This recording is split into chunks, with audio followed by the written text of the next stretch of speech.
and you're going to see why you don't mess with veterans that have PTSD. Because it's for real. Hey, what's up, man? Chillin', man. Fuck. Where you going? Oh, man, I'm headed down to class, bro. I'm trying to hurry up and get done, man. It's been a long day. Oh, yeah? Okay, chill, dude. What's up, man? Hey, what's going on? Oh, shit!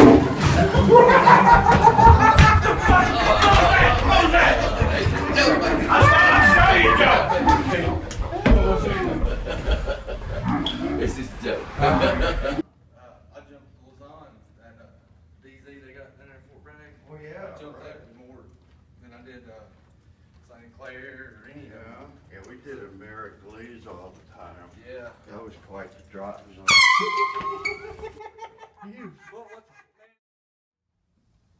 My name's Dale Jeffries. You can find me on Facebook or YouTube. I just want to say one thing about this video here. We had professionals standing by, so I don't encourage any of you kids coming to the VA and trying this on the veterans. There's some things I'm just not going to show you that we come across that didn't turn out real good today. But again, I encourage you, don't come to the VA and try this. We had professionals stand by to actually hold veterans down. So enjoy the videos. Keep watching. Thank you.